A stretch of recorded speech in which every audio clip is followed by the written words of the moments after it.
Patrick Frazee, 33, was arrested in December and is charged with murder in the killing of Kelsey Berreth, his fiancee and the mother of his daughter. Prosecutors allege he fatally beat her with a baseball bat, brought her body to a remote area in Colorado, burned her and disposed of the remains. Prosecutors have two hurdles in getting a guilty verdict. For one, Berreth's body has not been found since she vanished Thanksgiving Day near Woodland Park, a city between Denver and Colorado Springs. Second, the main witness in his trial is an Idaho nurse named Crystal Lee Kenny, who was romantically involved with Frazee and is herself implicated in the case. After initially lying to FBI agents, she told investigators Frazee killed Berreth and that she helped clean up the crime scene and get rid of the body, according to a criminal affidavit.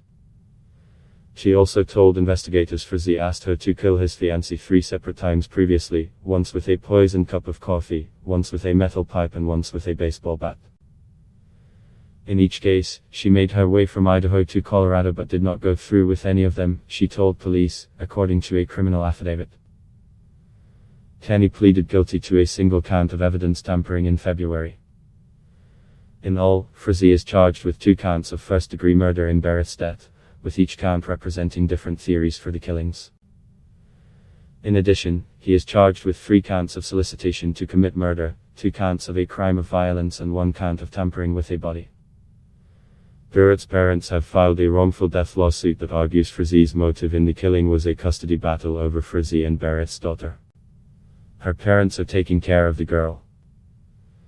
A poisoned caramel Makita testimony at a preliminary hearing in February laid out the importance of Kenny's account.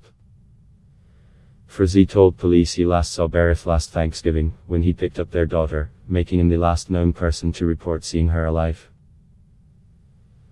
But Kenny told investigators that Frazee admitted to killing his fiancée, and she said that he had asked her to do the deed several times previously. His first plan, in September 2018, involved Kenny poisoning a caramel macchiato drink and giving it to Berreth, but she couldn't bring herself to do it, according to Greg Slater, an agent for the Colorado Bureau of Investigation who testified at a preliminary hearing in February. Kenny bought the drink and took it to Berreth's home, Slater said. When she opened the door, Kenny introduced herself with a false name and story and gave her the drink, but it was not poisoned, she told investigators. She made her way from Idaho to Colorado twice more as part of Frazee's plans, she said.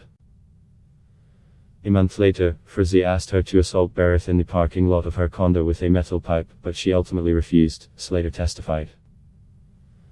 Frazee also asked her to beat Berreth to death with a baseball bat, and again she refused, he testified. Finally, he took matters into his own hands. The criminal affidavit says he blindfolded Berreth and had her guess the scents of different candles. That's when he allegedly hit her with a baseball bat in her living room, he told Kenny, according to the affidavit. Frazee and Berreth's daughter was out back during the murder, the affidavit says. To clean up after the attack, Frazee allegedly asked Kenny to come and clean up the blood in Berreth's home. She brought a box of latex gloves, a white suit, booties, bleach, 2 trash bags and a hairnet to help clean the scene, Slater said. Frazee even asked her to look for Berreth's tooth near a vent, the agent said. Frazee tried to enlist Kenny to dispose of the body in Idaho but she refused, according to Slater. Instead, he removed the body to a farm in Fremont County, where it was kept for a time in a black tote bag in a stack of hay while he went to Thanksgiving dinner, Slater testified. Frazee later moved the body to a water trough and added gas and wood before setting it ablaze, Slater said. Frazee allegedly scooped up the burnt remains and disposed of them either at a dump or in a river, the agent testified. Berreth's mother called police on December 2 to look into her daughter's whereabouts. The missing person case soon became a murder investigation, the affidavit says. Berreth's blood was then found at her apartment, the affidavit says. Frazee told police that he and Berreth were in contact over the phone for several days after Thanksgiving, the affidavit says. A week later, after getting an attorney, she confessed and agreed to cooperate with investigators. During that interview, Kenny told investigators that she had sent messages from Berreth's cell phone as part of her and Frazee's alibi, the affidavit says.